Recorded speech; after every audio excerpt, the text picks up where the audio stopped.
Assalamualaikum warahmatullahi wabarakatuh. Perkenalkan, nama saya Fatur Rahman. Dari sini akan menjelaskan dan bagaimana dalil-dalil dalam Al-Quran tentang diharamkannya khamar. Khamar adalah minuman keras yang dapat memabukkan. Sejak zaman dahulu, khamar dibuat dari campuran kurma dan anggur. Karena dapat memabukkan, juga banyak sekali mudarat atau keburukan yang terkandung dibandingkan dalam kelebihannya yang terkandungnya.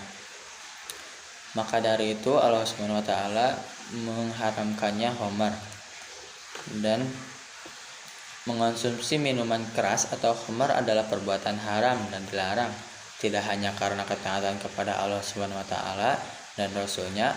Konsumsi khamar atau miras juga diketahui luas merusak kesehatan dan menjadi dalam berbagai tindak kriminal dalam kehidupan sehari-hari. Allah Subhanahu wa taala sendiri telah menjelaskan dampak dan hukum dari mengkonsumsi miras dan khamar dalam Al-Qur'an yang terkandung dalam Quran surat Al-Maidah ayat 90. A'udzubillahi minasyaitonirrajim. Ya ayyuhalladzina amanu innamal khamru wal maisiru wal ansabu wal azlamu rijsum min amali syaitani fajtanibuhu la'allakum tuflihun. Yang artinya, wahai orang-orang yang beriman, sesungguhnya meminum khamar, berjudi, berkorban untuk berhala, menguji nasib dengan panah adalah termasuk perbuatan setan. Maka jauhilah perbuatan itu agar kamu mendapatkan keberuntungan. Quran surat Al-Maidah ayat 90. Dan tafsir Al-Muhtashar meliputi ayat ini ditafsirkan bahwa semua perbuatan yang disebutkan adalah perbuatan dosa yang dianjurkan oleh setan, sehingga Allah SWT memerintahkan manusia untuk menjauhi perbuatan-perbuatan tersebut, termasuk khamar, agar memperoleh kehidupan yang mulia di dunia dan meraih kenikmatan surga di akhirat. Dan larangan sholat saat mabuk terdapat dalam Quran surat An-Nisa ayat 43 yang artinya, wahai orang-orang yang beriman, janganlah kamu sholat sedang kamu dalam keadaan mabuk sehingga kamu mengerti apa yang kamu ucapkan. Jangan pula hampiri masjid sedang kamu dalam keadaan junub, terkecuali sekadar berlalu saja sehingga kamu mandi. Quran surat An-Nisa ayat 43. Menurut tafsir Al-Madinah Al-Munawwarah dari Markaz Tadzim, Al-Quran menjelaskan, setelah Allah Subhanahu wa taala memerintahkan untuk beribadah kepadanya dengan penuh rasa ikhlas, maka kemudian Allah memerintahkan menjalankan sholat dengan penuh keikhlasan, karena sholat merupakan sebaik-baiknya ibadah.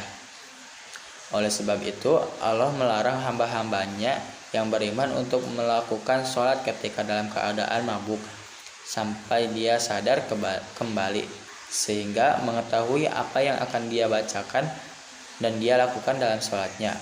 Hal ini seseorang yang dalam keadaan mabuk tidak akan hadirkan rasa khusyuk, tidak akan dapat merasakan kehadiran Allah ketika membaca Al-Quran, dzikir, dan doa dalam sholat. Larangan ini mencakup larangan mendekati tempat-tempat sholat seperti masjid, sehingga orang yang mabuk harus dilarang untuk memasuki masjid. Larangan ini juga mencakup larangan mendekati sholat itu sendiri, sehingga orang yang mabuk dilarang untuk melakukan sholat atau melakukan ibadah yang lainnya, sebab akalnya tidak dapat memahami dan dengan baik apa yang dia ucapkan. Hukum ini berlaku sebelum turunnya ayat yang mengharamkannya khamar. Mungkin sekian penjelasan khamar dan dalil-dalil yang mengharamkan tentang khamar dari saya. Mohon maaf bila banyak kesalahan. Wassalamualaikum warahmatullahi wabarakatuh. Assalamualaikum warahmatullahi wabarakatuh. Perkenalkan, nama saya Dinda Salza Kamila. Saya akan menjelaskan beberapa hadis tentang minuman keras. Minuman keras adalah minuman yang dapat memabukkan jika diminum. Meminum minuman keras dapat menjadikan seseorang hilang akalnya dan tidak mungkin bisa melakukan ibadah dengan baik. Meminum minuman keras sangat dilarang oleh Rasulullah karena banyak mengandung madarat atau bahaya bagi peminumnya. Berikut hadis-hadis tentang efek dari meminum minuman keras. Hadis pertama, A'udzubillahi minasyaitonirrajim. Bismillahirrahmanirrahim. Qala Nabi alaihi salatu wassalam, man syaribil khamri fi dunya lam yasrabha fil akhirah. Artinya, Nabi SAW bersabda, siapa yang mengkonsumsi minuman keras di dunia, maka ia tidak akan meminumnya di akhirat. Hadis ini diriwayatkan oleh Imam Ibnu Majah dari sahabat Abu Hurairah radhiyallahu anhu dan Imam Al-Hakim dari sahabat Ibnu Umar radhiyallahu anhu. Dan hadis kedua yaitu qala alaihi salatu wassalamu man syara bal hamra mumasiya udbaha musyrika wa man syaribaha musabih masa musyrik. Artinya, Nabi SAW bersabda, siapa yang mengkonsumsi minuman keras di waktu sore, maka paginya ia akan menjadi orang yang musyrik. Dan siapa yang mengkonsumsinya di pagi hari, maka sorenya ia akan menjadi orang yang musyrik.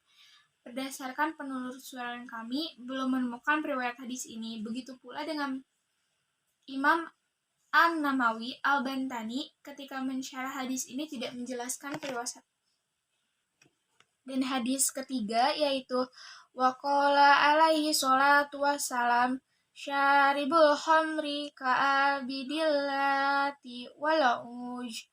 Artinya, Nabi SAW bersabda, mengkonsumsi minuman keras itu seperti orang yang menyembah patung Lata dan Uzza. Hadis ini diriwayatkan oleh Imam Al-Harith bin Abi Umamah dari sahabat Abdullah bin Amru bin Ash. Sekian dari saya. Wassalamualaikum warahmatullahi wabarakatuh. Al-Asy'ari bahwa Rasulullah SAW bersabda, tidak akan masuk surga orang yang senantiasa minum khamar, orang yang percaya atau membenarkan sihir, dan orang yang memutuskan tali silaturahim. Barang siapa mati dalam keadaan minum khamar, maka Allah kelak akan memberinya minum dari sungai Gultah, yaitu air yang mengalir dari kemaluan para pelacur yang baunya sangat mengganggu para penghuni neraka. Assalamualaikum warahmatullahi wabarakatuh. Assalamualaikum warahmatullahi wabarakatuh. Pengertian kias. Sebelumnya, kias menurut bahasa Arab adalah menyamakan, membandingkan, atau mengukur. Menurut ulama ushul fiqh, kias adalah menetapkan suatu hukum kejadian atau peristiwa yang tidak ada dasar nasnya dengan cara membandingkannya dengan suatu peristiwa atau kejadian yang lain yang telah ditetapkan hukumannya berdasarkan nas karena ada persamaan ilat antara kedua kejadian atau peristiwa itu. Contohnya yaitu persamaan antara narkotika dengan khamar. Keduanya ditetapkan hukumannya haram melalui metode kias, dan keduanya pun sama-sama menyebabkan mengganggu akal pikiran, memabukkan, perubahan kesadaran, dan menyebabkan ketergantungan juga. Banyak yang menjelaskan dan melarang mencoba atau meminum khamar maupun narkotika. Ada dijelaskan di Al-Quran maupun hadis. Salah satunya kita ambil dari contoh hadis, yaitu wa an ibni Umar radhiyallahu anhum inna nabiyya sallallahu alaihi wasallam qala kulu musrikin hamrun wa kulu musrikin haram. Artinya dari Ibnu Umar radhiyallahu anhu bahwasanya Nabi Muhammad sallallahu alaihi wasallam berkata, setiap yang memabukkan adalah khamar dan setiap yang memabukkan adalah haram. Sekian, wassalamualaikum warahmatullahi wabarakatuh.